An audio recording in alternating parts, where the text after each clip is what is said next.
Hello and welcome my dear friend, this is me Kumar Pankaj और आपका एक बार फिर से स्वागत है आपके अपने प्लेटफॉर्म क्रैक नाउ पर।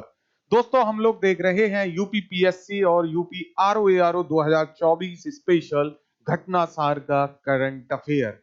उसका 7वां क्लास है प्यारे बच्चे, जिसमें आज हम लोग देखेंगे आर्थिक घटनाक्रम यानी इकोनॉमिक करंट अफेयर। आज के इस वीडियो में हम लोग डिस्कस करेंगे। मैंने कुछ टॉपिक्स को हटा दिया है जो इंपॉर्टेंट नहीं होते एग्जाम के पॉइंट ऑफ व्यू से, कुछ पॉइंट्स को हटा दिया है और उन्हीं चीजों को रखा है जो आपके एग्जाम के रिलेटेबल है, क्योंकि इकोनॉमिक घटनाक्रम से बहुत ज्यादा क्वेश्चंस आते हैं बट एक ही पैटर्न पे आते हैं। आज हम उस पैटर्न को इजी कर देंगे, डिफिकल्टी का लेवल 0 हो जाएगा, जीवन आसान हो जाएगा। बच्चे चलिए आइए देखते हैं, वीडियो को अंत तक देखिएगा और पसंद आए तो शेयर कर दीजिएगा ताकि आपके दोस्तों का जीवन भी आसान हो जाए। तो मेरे प्यारे बच्चे, सबसे पहला करंट अफेयर है आज का, बुनियादी पशुपालन सांख्यिकी रिपोर्ट। नाम याद रखेंगे क्या है, बुनियादी पशुपालन सांख्यिकी रिपोर्ट 2022-23। आइए क्या क्या जानना है इसमें। तो इसमें मेरे प्यारे बच्चे केंद्रीय मत्स्य पालन पशुपालन और डेयरी मंत्री हैं हमारे यहाँ पुरुषोत्तम रूपाला जी। उन्होंने राष्ट्रीय दुग्ध दिवस कब मनाया जाता है, 26 नवंबर को। तो राष्ट्रीय दुग्ध दिवस के अवसर पर 26 नवंबर को पशुपालन सांख्यिकी 2023 नाम से ही रिपोर्ट जारी की और इसमें उन्होंने बताया प्यारे बच्चे कि भारत में 2022-23 के दौरान कुल दुग्ध उत्पादन, ध्यान रखिएगा, अनुमान बताया कि 2022-23 के दौरान कुल दुग्ध उत्पादन 230.58 मिलियन टन होने का अनुमान है, जिसमें पिछले 5 वर्षों में 22.81% की वृद्धि की गई है। तो आपसे सीधे क्वेश्चन यहां से क्या पूछ सकता है कि हाल ही में आई पशुपालन सांख्यिकी रिपोर्ट 2023 के अनुसार 2022-23 के दौरान दूध उत्पादन कितना टन होने का अनुमान है। तो आपको बताना होगा 230.58 मिलियन टन। ठीक है। दूध उत्पादन में मेरे प्यारे बच्चे हिस्सेदारी पूछ ले तो उत्तर प्रदेश सबसे अधिक दूध उत्पादन करता है, ये याद रखेंगे। उत्तर प्रदेश की जो प्रतिशतता है, जो शेयर है, वो है 15.72%। दूसरे नंबर पे राजस्थान आता है प्यारे बच्चे और तीसरे पे आता है मध्य प्रदेश। तो भारत के लिए कुल दूध उत्पादन में मेरे प्यारे बच्चे 2022-23 के लिए पहला राज्य होगा उत्तर प्रदेश, दूसरा होगा राजस्थान, तीसरा होगा मध्य प्रदेश और टोटल उत्पादन 230.58 मिलियन टन, याद रखेंगे। इसके बाद हम आगे बढ़ेंगे इस रिपोर्ट के अनुसार तो हम देखेंगे कुल अंडा उत्पादन मेरे प्यारे बच्चे, और कुल अंडा उत्पादन याद रखना है 138.38 बिलियन। ये नंबर है, काउंट है, यहाँ पे मात्रा नहीं होती है। तो टोटल अंडों के नंबर बताए गए हैं और वो है 138.38 बिलियन। पिछले 5 वर्षों में इसमें 33.31% की वृद्धि दर्ज हुई है। कुल अंडा उत्पादन में 20.3% हिस्सेदारी के साथ आंध्र प्रदेश मेरे प्यारे बच्चे सबसे अधिक अंडा उत्पादक राज्य है। आपको जिस चीज में जितना जानने की जरूरत है उतना ही बताएंगे, देने को डाटा बहुत सारा है बट क्वेश्चन जितने से बनेगा उतना देख लीजिए। अंडा उत्पादन 138.38 बिलियन है और इसमें आंध्र प्रदेश पहले पर है। दूध उत्पादन में मैंने आपको बता दिया उत्तर प्रदेश, राजस्थान, मध्य प्रदेश तीनों पता होने चाहिए। फिर आ जाते हैं मेरे प्यारे बच्चे कुल मांस उत्पादन में, और मांस उत्पादन में 9.77 मिलियन टन होने का अनुमान लगाया गया है। कुल उत्पादन में मेरे प्यारे बच्चे उत्तर प्रदेश सबसे अधिक है। तो हमने दो चीजों में उत्तर प्रदेश को देखा है, दूध में और मांस में। ठीक है, तो यहां से ध्यान रखिएगा, यूपी के एग्जाम्स के लिए इंपॉर्टेंट हो सकता है। पश्चिम बंगाल दूसरे नंबर पे है मांस उत्पादन में, महाराष्ट्र तीसरे नंबर पर है मेरे प्यारे बच्चे। उत्तर प्रदेश में बूचड़खाने बंद हुए हैं, ये आपको पता होगा, लेकिन उसके बाद भी उत्तर प्रदेश मांस उत्पादन में सबसे अग्रणी राज्य है। ये चौंका देने वाले डेटा है बट सही है। 12.20% की हिस्सेदारी है उत्तर प्रदेश की। अगर मेरे प्यारे बच्चे एक और महत्वपूर्ण मुद्दे पर बात करें तो ऊन उत्पादन भी आपको यार पता होना चाहिए, यानी वूल प्रोडक्शन में, ऊन प्रोडक्शन में 3.361 मिलियन किलोग्राम होने का अनुमान है। कितना, 33.61 मिलियन किलोग्राम, जिसमें 2018-19 के दौरान कितनी वृद्धि हुई है तो 40 से 42 मिलियन किलोग्राम की। और मेरे प्यारे बच्चे इसमें आप याद रखेंगे कि इसमें जो है नकारात्मक वृद्धि देखी गई है 5 वर्षों में 16.84 की। फिर भी अगर हम देखें तो सबसे ज्यादा हिस्सेदारी है राजस्थान की। राजस्थान की हिस्सेदारी मेरे प्यारे बच्चे 47.98 है, यानी लगभग आधा ऊन उत्पादन अकेले राजस्थान करता है। नकारात्मक वृद्धि हो रही है ऊन उत्पादन में। ठीक है, तो हमने क्या क्या देखा? दूध देखा, अंडा देखा, मांस देखा और ऊन देखा। एक बार रिवीजन कर लेते हैं तो प्यारे बच्चे, दूध और मांस में उत्तर प्रदेश पहले पर है, अंडे में आंध्र प्रदेश पहले पर है और ऊन में राजस्थान पहले पर है। उसके बाद बढ़ेंगे आगे और अब देखेंगे विश्व बैंक की प्रवासन और विकास रिपोर्ट मेरे प्यारे बच्चे, यानी world bank global remittance chart, और बहुत महत्वपूर्ण होता है ये। आइए देखते हैं प्रवासन यानी माइग्रेंट्स और डेवलपमेंट रिपोर्ट। तो माइग्रेंट्स एंड डेवलपमेंट रिपोर्ट में आप क्या देखेंगे प्यारे बच्चे? तो इसमें आप देखेंगे कि भारत प्रवासियों के मामले में शीर्ष पर बना हुआ है ना। तो रेमिटेंस, भारत ने प्रवासियों के संदर्भ में जो भारत के व्यक्ति बाहर रह रहे हैं दूसरे देशों में, वो क्या कहलाते हैं? तो वो कहलाते हैं माइग्रेंट्स, अप्रवासी भारतीय मेरे प्यारे बच्चे। और वो जब भारत में कोई धन भेजते हैं तो वो कहलाता है रेमिटेंस। क्या कहलाता है मेरे प्यारे बच्चे? जब आपने इकोनॉमी पढ़ी होगी तो वहां पे रेमिटेंस समझा होगा, जिसको हिंदी में कहते हैं प्रेषण। तो कोई भारतीय व्यक्ति अगर अमेरिका में रह रहा है, यूएसए में रह रहा है, अफ्रीका में रह रहा है और वो भारत को पैसे भेज रहा है तो रेमिटेंस कहलाता है। और अगर हम देखें वर्ल्ड में तो रेमिटेंस के मामले में भारत सबसे ज्यादा अग्रणी राज्य है। कुल 125 अरब डॉलर मेरे प्यारे बच्चे भारत ने प्राप्त किए हैं 2023 में, यानी 125 अरब डॉलर का रेमिटेंस प्राप्त हुआ। भारत के व्यक्ति बाहर रहते हैं और इतना जो है पैसा भारत में भेज देते हैं। तो ये बात ध्यान रखेंगे मेरे प्यारे बच्चे। अगर हम दक्षिण एशियाई क्षेत्र की बात करें यानी साउथ एशिया की बात करें तो साउथ एशिया में भारत भेजी जाने वाली राशि 7.2% बढ़ी है, यानी साउथ एशिया में रहने वाले भारतीय व्यक्तियों की हम रेमिटेंस देखें तो उसमें भी वृद्धि हुई है। यूरोप और एशिया जो है पूरे अफ्रीका को छोड़ दो, सिर्फ साउथ एशिया क्षेत्र में ही रह रहे भारतीयों द्वारा जो राशि भेजी गई उसमें 7.2% की ग्रोथ हुई है। अगर मेरे प्यारे बच्चे हम बात करें तमाम जो है डॉलर रेमिटेंस प्राप्तकर्ताओं की, तो इस मामले में अन्य शीर्ष 5 देश हैं मैक्सिको और चीन और मेरे प्यारे बच्चे फिलीपींस। ये याद रखेंगे, यानी पहले पर रेमिटेंस प्राप्तकर्ता में भारत है, तो सबसे पहले तो आपको भारत याद रखना है। दूसरे नंबर पे मेरे प्यारे बच्चे मैक्सिको है। तो अगर आपसे पूछ ले शीर्ष 3 राज्य तो बताइएगा रेमिटेंस प्राप्तकर्ता में पहले पे भारत, दूसरे पर मैक्सिको और तीसरे पर चीन मेरे प्यारे बच्चे। मैंने भारत का आपको रेमिटेंस बताया कितना है, 125 अरब डॉलर, वहीं मैक्सिको का है 67, चाइना का है 50। तो जो दूसरे नंबर पे है वो हमसे आधे से भी कम है। ठीक है, तो रेमिटेंस भारत के लोग बहुत भेजते हैं। और अगर सबसे ज्यादा रेमिटेंस भारत में प्राप्त कहां से हो रहा है प्यारे बच्चे? तो यूएसए से हो रहा है, यानी संयुक्त राज्य अमेरिका से सबसे अधिक प्रेषण भारत को प्राप्त हो रहा है। संयुक्त राज्य अमेरिका से सबसे ज्यादा पैसा भारत भेजा जाता है। चलिए आगे देखते हैं मेरे प्यारे बच्चे। तो विश्व बैंक के अनुसार प्रवासियों से धन पाने में भारत का शीर्ष पर रहना इस बात का संकेत है कि प्रवासी भारतीयों का अपने देश की अर्थव्यवस्था में विश्वास बना हुआ है। कहने का तात्पर्य है क्योंकि भारत से बाहर रहने वाले लोग लगातार भारत में पैसा भेज रहे हैं, अच्छी खासी धनराशि भेज रहे हैं, तो हम इसका ऐसे अनुमान लगा सकते हैं कि उन लोगों का अभी भी भारत की अर्थव्यवस्था में विश्वास है। जैसे अगर आपसे कोई कहे कि आप किसी अपने दोस्त को धन दे दीजिए तो आप उसी को धन देंगे जहां से धन वापस आने की उम्मीद हो या सुरक्षित रहने की उम्मीद हो। जहां डूबने का डर होगा वहां क्यों देंगे मेरे प्यारे बच्चे? एक अच्छा अर्थशास्त्र का छात्र ऐसा कतई नहीं करेगा।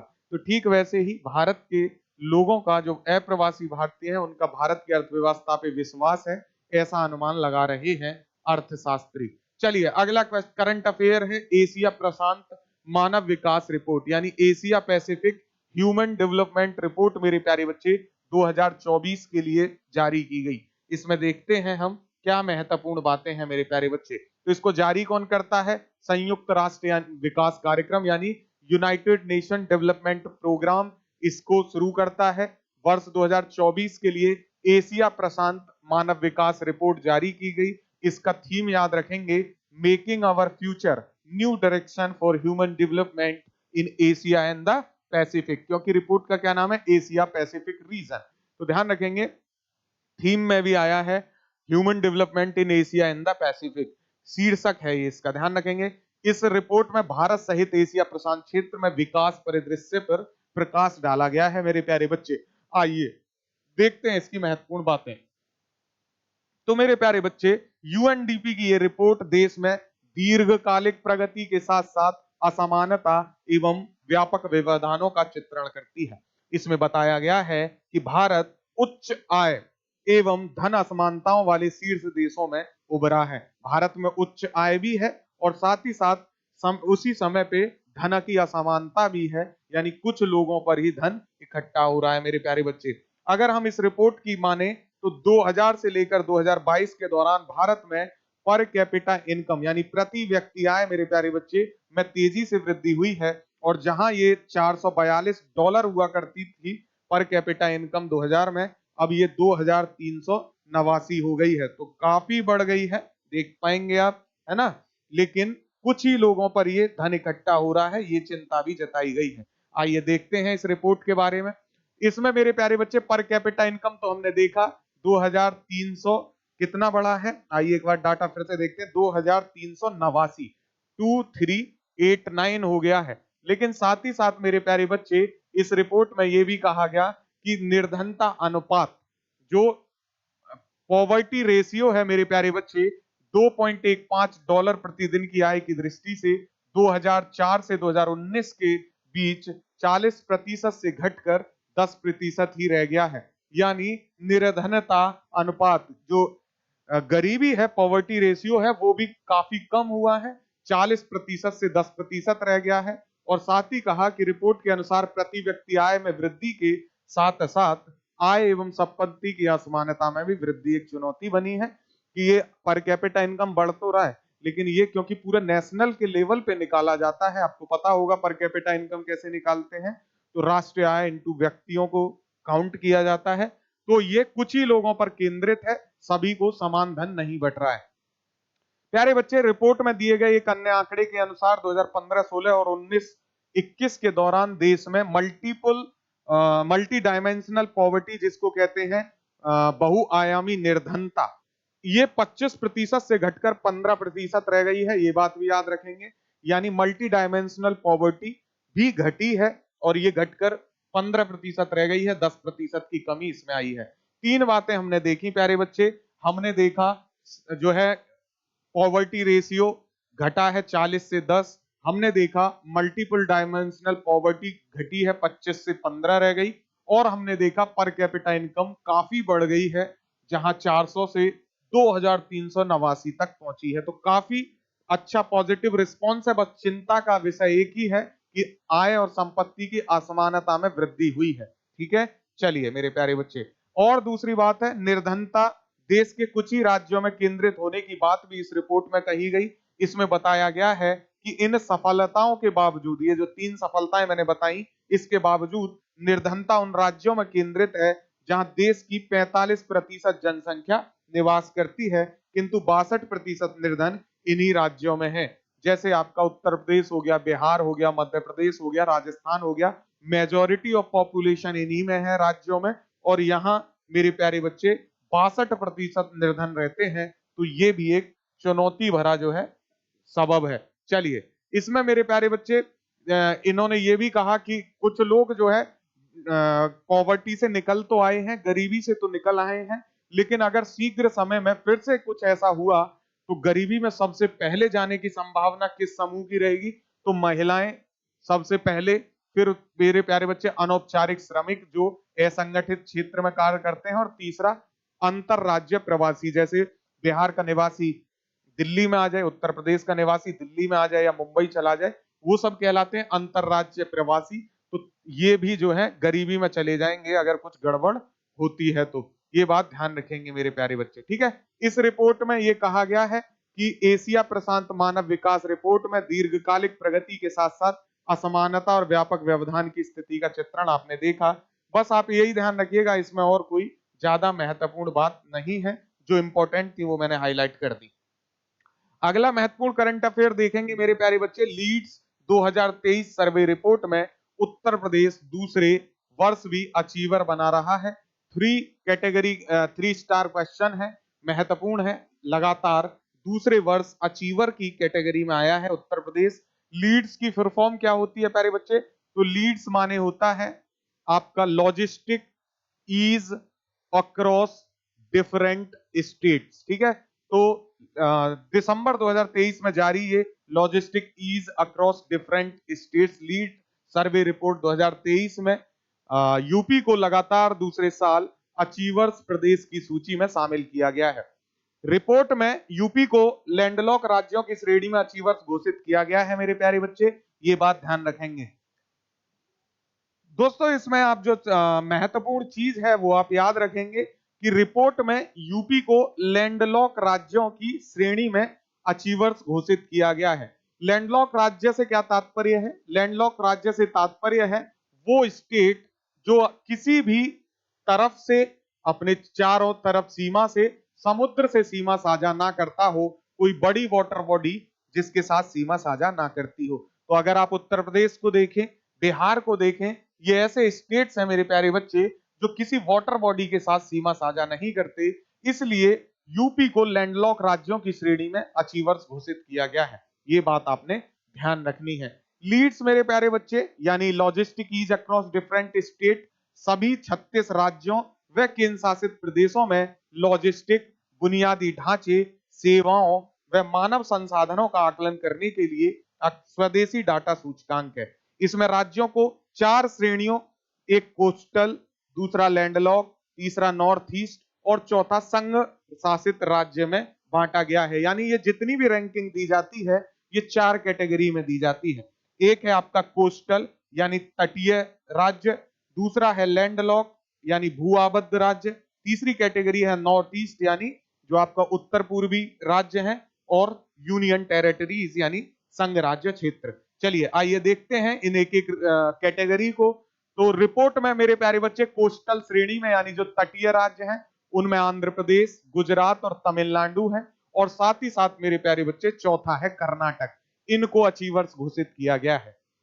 लैंडलॉक में मेरे प्यारे बच्चे भू आबद्ध में यूपी है, हरियाणा है और तेलंगाना है, और साथ ही साथ मेरे प्यारे बच्चे पंजाब राज्य शामिल है। यूपी की जो उपलब्धि है, जो पहले नंबर पे यूपी अचीवर्स में आया है, ये ध्यान रखेंगे। तो इसकी पीछे की वजह है लॉजिस्टिक और रोड नेटवर्क क्षेत्र में किए गए बेहतर कार्यों को। माना जा रहा है कि जो ये लैंडलॉक में अचीवर्स कैटेगरी में मेरे प्यारे बच्चे आया है उत्तर प्रदेश, इसका कारण है कि लॉजिस्टिक में बहुत बेहतर परफॉर्म किया है उत्तर प्रदेश ने। अगर हम नॉर्थ ईस्ट कैटेगरी में देखें तो इसमें असम, सिक्किम और त्रिपुरा अचीवर्स श्रेणी में है।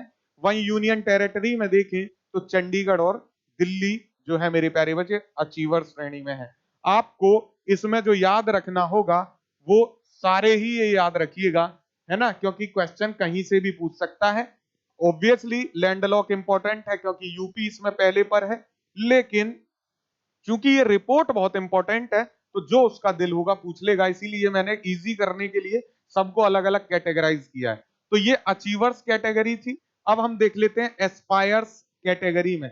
तो मेरे प्यारे बच्चे एस्पायर्स कैटेगरी में अगर आप कोस्टल में देखोगे तो गोवा है, ओडिशा है और पश्चिम बंगाल है। लैंडलॉक की श्रेणी में अगर आप एस्पायर में देखो तो बिहार है, छत्तीसगढ़, हिमाचल और झारखंड है। नॉर्थ ईस्ट में एस्पायर कैटेगरी में तो मणिपुर, मेघालय और मिजोरम है। यूटीज में दमन एंड दीव है, दादर और नागर हवेली है, जम्मू कश्मीर और लद्दाख है। तो यहाँ पे ऑलमोस्ट सारे आ गए हैं। आपने जो याद रखना होगा वो अचीवर्स याद रखना होगा, और अचीवर्स में चारों कैटेगरी याद रखिएगा, coastal, landlock, north east state और मेरे प्यारे बच्चे यूटी। इस तरीके से आप इसको इजीली याद कर पाएंगे। आगे बढ़े तो फास्ट मूवर्स कैटेगरी है, और फास्ट मूवर्स में मेरे प्यारे बच्चे कोस्टल में केरल, महाराष्ट्र है, लैंडलॉक में मध्य प्रदेश, राजस्थान, उत्तराखंड है, नॉर्थ ईस्ट में अरुणाचल प्रदेश, नागालैंड है, और यूटीज में अंडमान निकोबार, लक्षद्वीप एवं पुदुचेरी है। आपको जो ज्यादा याद रखना है, बार बार कह रहा हूं मैं, अचीवर्स कैटेगरी के सारे याद रख लीजिएगा, जीवन आसान हो जाएगा। तो ये थी लीड्स रिपोर्ट। अब आगे बढ़ेंगे तो एफएटीएफ की समीक्षा रिपोर्ट जारी की गई, यानी एफएटीएफ बोले तो फाइनेंशियल एक्शन टास्क फोर्स मेरे प्यारे बच्चे, एफएटीएफ इसको कहते हैं। और आइए एफएटीएफ की रिपोर्ट पढ़ लेते हैं कि क्या कहती है ये रिपोर्ट। 27 अक्टूबर 2023 को फाइनेंशियल एक्शन टास्क फोर्स ने अपनी समीक्षा रिपोर्ट में मेरे प्यारे बच्चे कैमन आइलैंड, पनामा, जॉर्डन और अल्बानिया आदि देशों को अपनी ग्रे लिस्ट से हटाने की घोषणा की है। चारों याद रखिएगा, कैमन आइलैंड, पनामा, जॉर्डन और अल्बानिया, इनको ग्रे लिस्ट से हटाने की घोषणा कर दी है एफएटीएफ ने मेरे प्यारे बच्चे, जबकि बुल्गारिया को लिस्ट में शामिल किया गया है। तो अगर आपसे पूछे किसको हटाया गया तो आपने बताना होगा कैमन आइलैंड, पनामा, जॉर्डन और अल्बानिया, और किसको शामिल किया गया तो अल्बानिया को शामिल कर लिया गया है। मेरे प्यारे बच्चे, ग्रे लिस्ट में ऐसे क्षेत्राधिकार शामिल होते हैं जो संगठन के एंटी मनी लॉन्ड्रिंग, आतंकवाद रोधी वित्त पोषण और प्रसार वित्त पोषण मानकों को पूरा नहीं करते, यानी जिसमें धन संबंधी शोधन, मनी लॉन्ड्रिंग शामिल होती है या फिर आतंकवाद को पोषित करने के लिए धन का प्रयोग होता है। ऐसे स्टेट्स को, ऐसे राष्ट्रों को ग्रे लिस्ट और ब्लैक लिस्ट में डाल दिया जाता है। इसमें पाकिस्तान आए दिन ग्रे लिस्ट में बना रहता है और अब हम पढ़ रहे हैं बुल्गारिया को इसमें डाला गया है मेरे प्यारे बच्चे। तो इस लिस्ट में रखे गए देशों को, यानी जो लिस्ट देश ग्रे लिस्ट में डाल दिए जाते हैं, उन देशों पर तब तक निगरानी बढ़ाई जाती है जब तक कि उनके नियामक ढांचे में व्याप्त कमियों का समाधान नहीं हो जाता। यानी कि अगर ये अपने उन कमियों को सही कर लेते हैं तो ग्रे लिस्ट से निकाल दिया जाता है, और नहीं सही करते तो ब्लैक लिस्ट में डाल दिया जाता है। और मेरे प्यारे बच्चे, ग्रे लिस्ट से निकालने का तात्पर्य है कि कैमन आइलैंड, पनामा, जॉर्डन और अल्बानिया ने इन तमाम चीजों पर काम किया और सुधार किया है उनमें।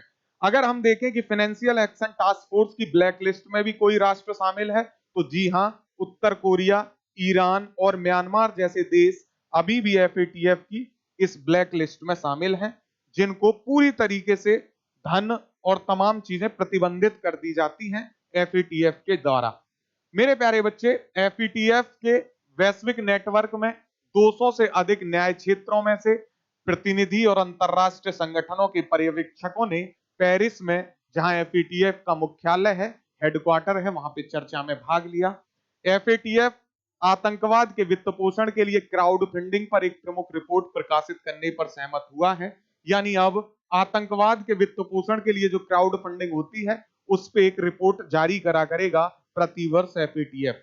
इसके अतिरिक्त फरवरी 2023 में अनुमोदित एफएटीएफ ने अपने 40वें सदस्य के रूप में इंडोनेशिया का स्वागत किया है। तो ध्यान रखेंगे एफएटीएफ में इस समय कितने सदस्य हैं? 40 सदस्य हैं प्यारे बच्चे, और 40वां सदस्य है इंडोनेशिया, ये भी याद रखेंगे। लास्ट ईयर जब एफएटीएफ की रिपोर्ट आई थी तो 2022 में मेरे प्यारे बच्चे घोषित किया गया कि रूसी संघ को, यानी यूएसएसआर की सदस्यता निलंबित कर दी गई थी, और अब रूसी संघ एफएटीएफ का सदस्य नहीं है। जब उसने यूक्रेन पे हमला किया तो उसको इसकी सदस्यता से निलंबित कर दिया गया, और अभी भी वो निलंबित ही है क्योंकि निलंबन को बरकरार रखा गया है। तो ध्यान रखिएगा, रूसी संघ एफएटीएफ का सदस्य नहीं है प्यारे बच्चे।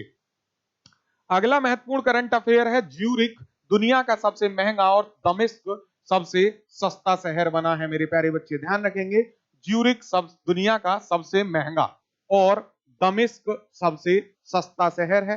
ये रिपोर्ट आई, आइए देख लेते हैं रिपोर्ट क्या कहती है मेरे प्यारे बच्चे। तो दिसंबर 2023 में इकोनॉमिस्ट इंटेलिजेंस यूनिट, यानी EIU इसको जारी करती है, ने दुनिया के सबसे महंगे शहरों की world wide cost of living 2023 report जारी की है। क्या आता है इसका?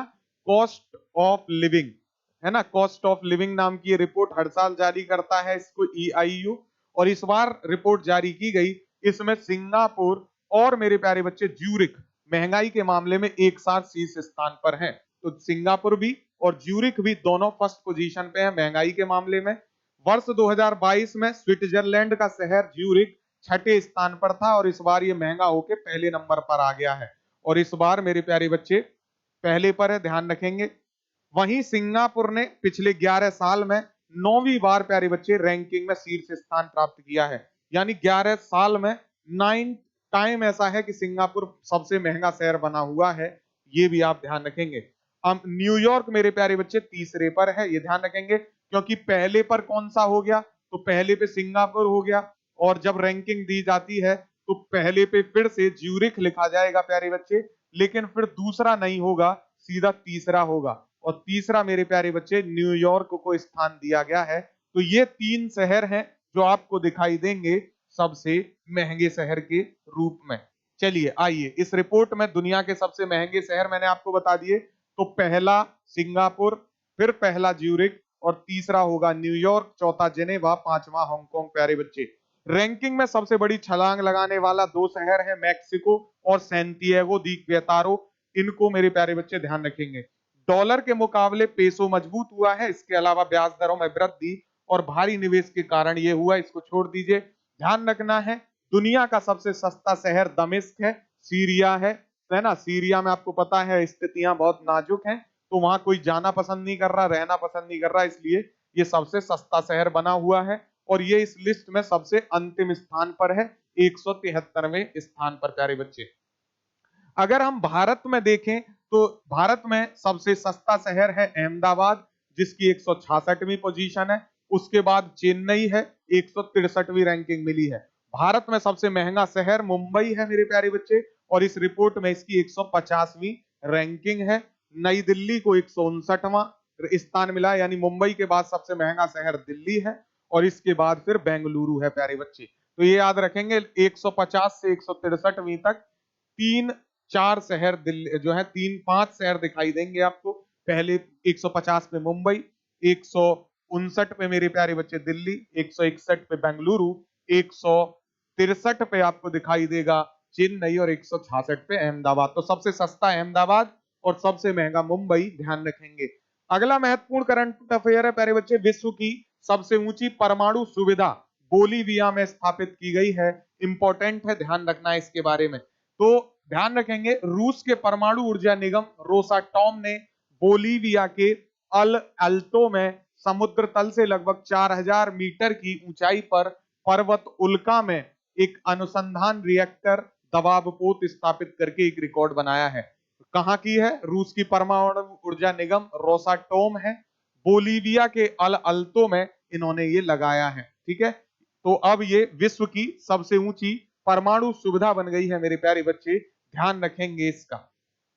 रोसाटोम ने मेरे प्यारे बच्चे Bolivian agency for nuclear energy की ओर से इस परियोजना का निर्माण किया है, ये बात आप ध्यान रखेंगे। तो महत्वपूर्ण है ये उद्योग लिथियम उद्योग सहित विभिन्न आर्थिक क्षेत्रों के विकास के लिए अतिरिक्त उपकरण प्रदान करेगा। साथ ही साथ ये रिएक्टर रेडियो आइसोटोप का उत्पादन भी सुनिश्चित करेगा, ये भी आप ध्यान रखेंगे। इस केंद्र की सुविधाओं का निर्माण कार्य पूरा करने का लक्ष्य वर्ष 2025 तक निर्धारित किया गया है प्यारे बच्चे।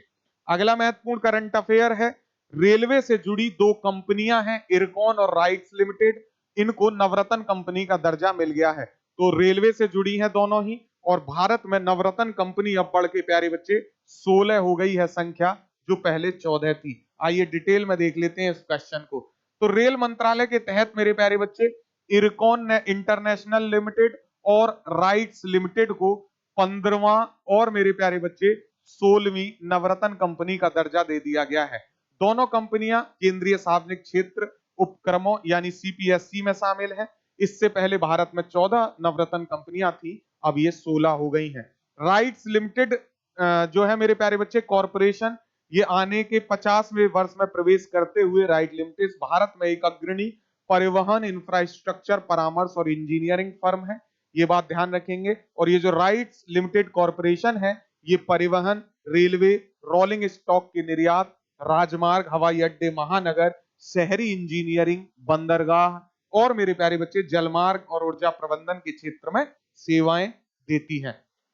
वहीं इरकॉन इंटरनेशनल लिमिटेड कंपनी की बात करें तो ये 47 वर्ष पुरानी कंपनी है और भारतीय रेलवे के निर्माण कार्यों का संचालन कर रही है। इसकी मुख्य क्षमता क्या है? तो रेलवे राजमार्ग और एक्स्ट्रा हाई टेंशन सब स्टेंशन इंजीनियरिंग और निर्माण में ये शामिल है, ध्यान रखेंगे। महत्वपूर्ण बात क्या है मेरे प्यारे बच्चे, किसी कंपनी को नवरत्न कंपनी का दर्जा मिलने का मतलब है कि उसके व्यापार में विस्तार और बढ़ोतरी होगी, इससे उसके रेवेन्यू, बिजनेस और कर्मचारियों को अधिक लाभ मिलने की संभावना बढ़ जाती है। बहुत सारी छूट मिल जाती है जब कोई कंपनी नवरत्न का दर्जा प्रदान कर लेती है। नवरत्न दर्जे से कंपनियों को बाजार की विश्वसनीयता बढ़ाने और बड़े आकार की पीपीपी परियोजनाएं यानी पब्लिक प्राइवेट पार्टनरशिप मेरे प्यारे बच्चे परियोजनाएं आरंभ करने में लाभ होता है, ये भी ध्यान रखेंगे। मेरे प्यारे बच्चे, वित्त मंत्रालय द्वारा रेलवे से जुड़ी इन दोनों कंपनियों राइट लिमिटेड और इरकॉन को नवरत्न कंपनी का दर्जा दिसंबर में दे दिया गया।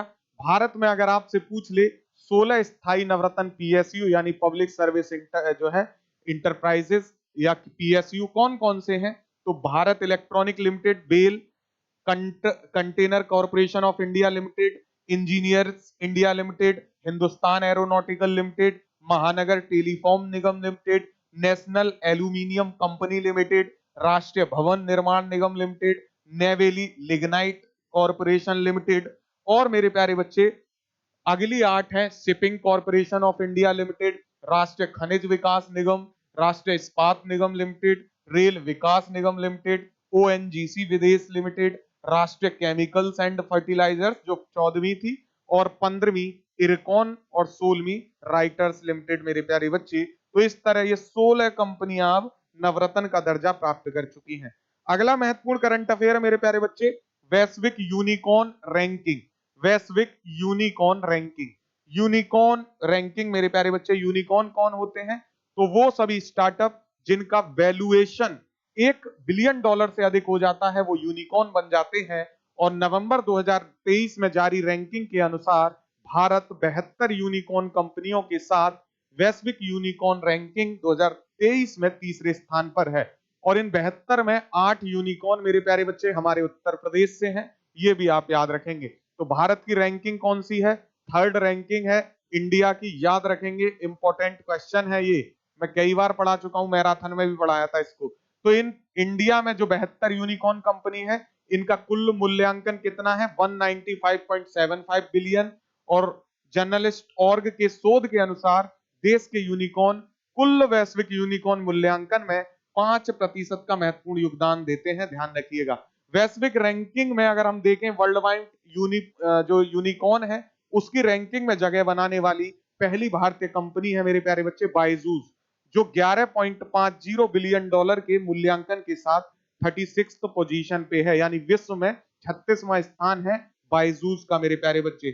कुछ समकक्षों की तुलना में प्रति यूनिकॉर्न 2.72 बिलियन के कम औसत मूल्यांकन के बावजूद भारत के यूनिकॉर्न कुल वैश्विक यूनिकॉर्न मूल्यांकन में 5% का महत्वपूर्ण योगदान देते हैं। यानी भारत के जो यूनिकॉर्न है ये पूरे विश्व के यूनिकॉर्न में 5% का हिस्सा रखते हैं। अगर हम बात करें यूनिकॉर्न में सबसे ज्यादा किस देश के यूनिकॉर्न है, तो मेरे प्यारे बच्चे 668 यूनिकॉर्न है अमेरिका में, और चीन है दूसरे स्थान पर, और तीसरे स्थान पर भारत है मेरे प्यारे बच्चे। तो ध्यान रखिएगा यूनिकॉर्न का ये नंबर महत्वपूर्ण है मेरे प्यारे बच्चे, ठीक है, तो इंपॉर्टेंट है, आपको याद रखनी पड़ेगी ये, ठीक है। चलिए, तो 3 यूनिकॉर्न मैंने आपको बता दिए, तीनों आप याद रखेंगे। और ये हम पार्ट 1 को यहीं रोक रहे हैं क्योंकि बहुत लंबा है इकोनॉमिक वाला सेक्शन। तो एक वीडियो और लाएंगे आर्थिक घटनाक्रम पे पार्ट 2 के नाम से, यानी पार्ट 7 सब क्लॉज 2 लेके आएंगे, उसको भी देखिएगा कल। फिर इकोनॉमिक से शिफ्ट करके किसी और दूसरे पोर्शन पे चलेंगे। पढ़ते रहिए, शेयर करते रहिए। All the best for your exam, have a good day, जय हिंद।